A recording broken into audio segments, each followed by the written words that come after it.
श्री राधेश्याम।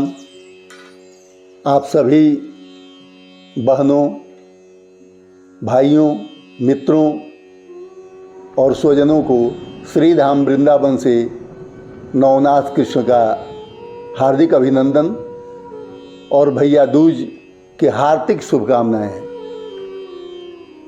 आप स्वस्थ रहें, सानंद रहें, सुविकसित रहें, सुदृढ़ रहें, यह ठाकुर जी से मेरी याचना है। अभी अभी हम लक्ष्मी पूजा, दीपोत्सव पर्व या दिवाली मना करके 2 दिन पहले निकले हैं और पुनश्च दिवाली के दूसरे दिन यानी द्वितीया तिथि को दूज जिसको बोलते हैं, उस दिन हम भैया दूज का पर्व मनाते हैं। भैया दूज क्या है भाई? हम इन वीडियोज के माध्यम से आपको बताने का यह प्रयास करते हैं कि हम अंधभक्ति में अपने को नहीं ले जाकर के तथ्यों को समझें और तब धार्मिक रूप से जुड़ करके, और जिस चीज़ को बिना समझे किया जाता है उसमें वह प्रेम नहीं रहता है, लेकिन बातों को जान करके यदि किया जाता है तो वह प्रेम सत्य, सार्वभौम और कालजयी होता है। इसलिए इन चीज़ों को मैं बताने का प्रयास आपसे करता हूं कि इन चीज़ों को इस वीडियोज के माध्यम से मैं आप तक पहुंचाऊं। जैसा कि आप जानते हैं कि कार्तिक कृष्ण पक्ष अमावस्या के दूसरे दिन भैया दूज मनाया जाता है। इसे कई नामों से जाना जाता है। भैया दूज, भाई बीज, भाई टीका, भाई फोटा, तमाम तरह से अलग अलग जगहों पर अलग अलग नामों से इसे जाना जाता है। लेकिन यह मनाया क्यों जाता है? एक बड़ी प्रचलित कथा है। एक बार जमुना जी ने गोलोक में अपने भाई यमराज को, पहले हम यह जान लें कि यमराज और माता कालिंदी यानी जमुना जी दोनों भाई बहन हैं। सूर्य के पुत्र यमराज भी हैं और सूर्य की पुत्री कालिंदी माता भी है। बहुत दिनों से दोनों की मुलाकातें नहीं हो रही थीं। दोनों अपने अपने कार्य में व्यस्त थे।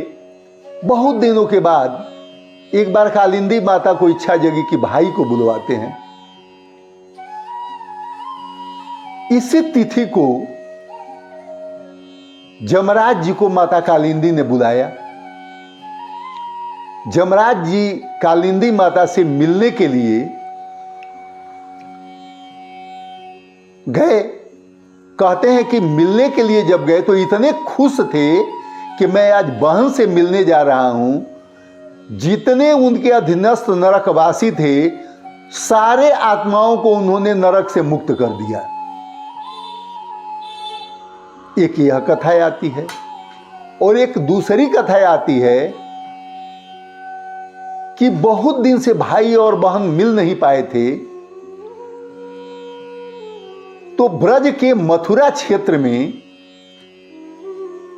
एक बार यमराज जी कालिंदी जी को खोजते खोजते मथुरा पहुंचे।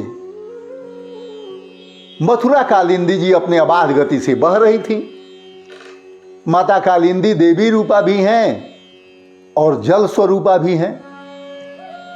जल स्वरूप से प्रवाहित हो रही थी और देवी स्वरूप से उनसे मुलाकात हुई। माता जी ने उनका आव भगत किया, सेवा शुश्रूषा किया, टीका चंदन किया और यमराज ने कहा कि बहन मुझसे कुछ मांग लो। बहन ने कहा कि नहीं नहीं भैया, आप आ गए मेरे बुलावे पर, इससे बड़ी चीज़ क्या हो सकती है? मुझे कुछ नहीं चाहिए। आपके आशीर्वाद से मेरी गति अबाध गति से चल रही है। भगवान के मैं भार्या हूँ जो त्रैलोक्य को स्वामी हैं। अब मुझे कुछ चाहिए नहीं, मैं आपसे क्या मांगूं? केवल आपका आशीर्वाद और आपका स्नेह मिलता रहे, यही हम बहन के लिए बहुत है। कहते हैं कि बिना मांगे जमराज ने माता कालिंदी को यह वरदान दिया कि जमुने, मैं आज तुम्हारे जल में जल स्नान करता हूँ और इस स्नान आज के दिन जो भी जीवात्मा तुम्हारे जल में अवगाहन करेगा यानी स्नान करेगा, उससे मैं नरक की यातना से मुक्त कर दूंगा और वह भगवान की गति को प्राप्त करेगा। तब से इस भैया दूज के पर्व को मनाया जाता है। एक और कथा आती है। भगवान भौमासुर को जब हराए थे और 16,000 कन्याओं को मुक्त किए थे, जिनका वर्ण भी बाद में किए थे, भगवान कहते हैं कि नरकासुर को हराने के बाद भगवान सबसे पहले अपने बहन सुभद्रा जी के वहां गए थे।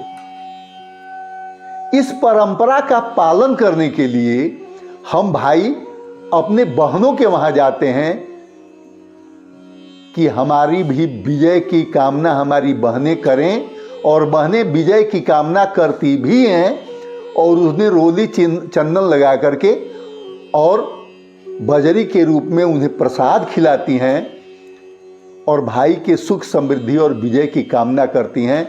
यह प्रतीक है कि भाई बहन के वहाँ उस दिन जाएगा और बहनें उस दिन रोली चंदन लगा करके और प्रसाद के रूप में उन्हें उसे बजरी खिलाएंगी। तीसरी बात है कि जिस तरह से जमराज ने और भगवान कृष्ण ने कालिंदी के साथ और क्रमानुसार सुभद्रा के साथ वचन दिया था कि हम तुम्हारे अस्तित्व की रक्षा किसी भी परिस्थिति में करेंगे, उन दिनों को याद करने के लिए हम सभी भाई अपने बहनों के वहाँ जाते हैं और यह प्रतिज्ञा करते हैं कि बहन, किसी भी परिस्थिति में तुम्हारे अस्तित्व की रक्षा करूंगा। यह मेरा वचन है, हम भाइयों का वचन है। आइए आज भैया दूज के दिन हम सभी भाई, हम सभी बहनों के साथ यह प्रतिज्ञा करें कि बहन घबराना मत, किसी भी परिस्थिति में तुम्हारा भाई आजीवन तुम्हारे अस्तित्व की रक्षा करेगा। और भगवान करें हम और आप सभी भाई अपने बहनों के अस्तित्व की रक्षा करने में कामयाब हों। उम्मीद है कि श्री ठाकुर जी हमारी रक्षा करेंगे। श्री राधे श्याम, राधे श्याम, राधे श्याम।